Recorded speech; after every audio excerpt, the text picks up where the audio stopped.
At a small workshop in Keren, Eritrea, Seyoum Goitom is busy at work. The 38-year-old is one of the most knowledgeable mechanics in this town. Seyoum taught himself nearly everything he knows about repairing gadgets. When from 10 to 12 years old, I used to go to my father's workshop and trying to repair broken radios, broken small engines. From time to time, I was practicing myself and more interested, and at last I succeed to repair broken engines, generators, water pumps, and things. Of course, he is a good not only a mechanic, also here in this area there are different automobiles, for example.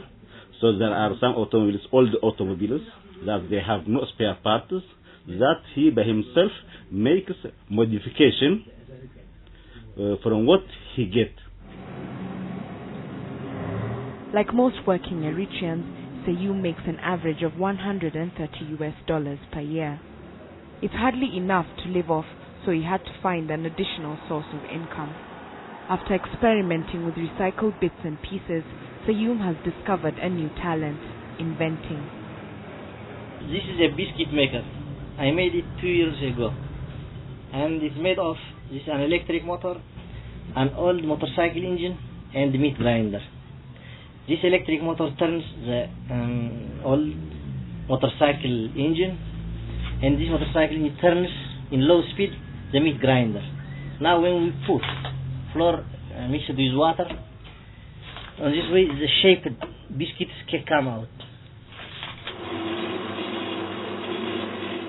In no time at all, Seyoum also created a welding machine and this lawnmower. It's especially handy as it tidies his compound without leaving behind a mess. I designed it, and I bought metal sheets, and I cut the metal sheet very carefully as designed, because if there is a little mistake, it can't cut the grass and it can't blow it out. And if you want to see the bottom, this is a blade. It cuts the grass and it blows it up through this hole, and the grass is collected over here.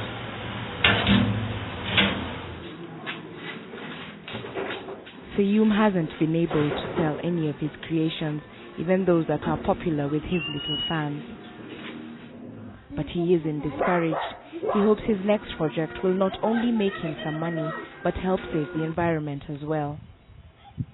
About 95% of Eritrea's trees have vanished, mostly because of a growing population, and probably also because the environment simply wasn't a priority during Eritrea's 30-year war for independence from Ethiopia and subsequent border conflicts. When I was a kid, all this area is covered by woods, very big trees and beautiful. Now every tree was cut for wood. People cut for wood to cook his food. And it looks to be like a desert. If there must be some solution, solar or gas or something must solve the problem. Believing he can make a difference, Seyoum got funding from the Dutch embassy for his latest idea, a solar-powered cooker. It's not finished yet, but he was happy to show Africa Journal the work in progress.